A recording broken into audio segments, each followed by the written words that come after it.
گوجرا پڑھا لکھا پنجاب کے نعرے اشتہارات تک محدود ہو گئے۔ گوجرا کے نواحی گاؤں چک نمبر 371 جیم بے میں ننھی منی طالبات شدید گرمی میں کھلے آسمان تلے ٹینٹوں کے نیچے تعلیم حاصل کرنے پر مجبور۔ انتظامیہ نے شہریوں کی مدد سے ایک بوسیدہ ٹینٹ خریدا جو اسکول کا کل اثاثہ ہے۔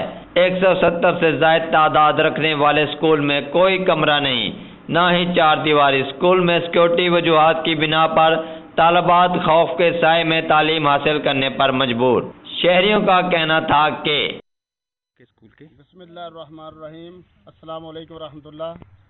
میرا نام ڈاکٹر جمشید علی رضا ہے، 371 جیم بے محمد پورہ تحصیل گوجرا کا میں رہائشی ہوں۔ جہاں ہم کھڑے ہیں یہ government primary school girls primary school ہے۔ پہلے ہمارا اسکول جو تھا بائی پاس کے اس سائڈ پر تھا، وہاں آئے دن کوئی بچیوں کا کوئی نہ کوئی ایکسیڈنٹ ہوتا رہتا ہے، ایک دو بچیاں ایکسپائر۔ لہٰذا ہماری محکمہ تعلیم سے اور محکمہ جو ہے ہماری جو وزیر اعلیٰ ہیں ان سے اپیل ہے، یہ پڑھا لکھا جو پنجاب ہے اس کے جو دعویٰ کرتے ہیں اس کو پورا کیا جائے، ہمارا جو حل کیا جائے۔ کوئی بھی عمارت نہیں، ہمارا کوئی بھی پرستان حال نہیں، نہ کوئی سیکورٹی ہے، نہ کوئی پانی ہے، نہ کوئی کمرے ہیں۔ گاؤں میں جو منتقل کیا ہے گورنمنٹ نے، اس کی تعمیر کی جائے، اور جہاں جو سیکورٹی سسٹم ہے وہ بھی نہیں ہے، نہ کوئی پانی کا انتظام ہے، کوئی سیکورٹی ہے، نہ کوئی چار دیواری ہے۔ لہٰذا ہمارا بھرپور طریقے سے احتجاج ہے کہ ہمارا جو سکول ہے وہ کیمرہ ٹیم کے ساتھ عمران ضیاء، راز نیوز، گوجرا۔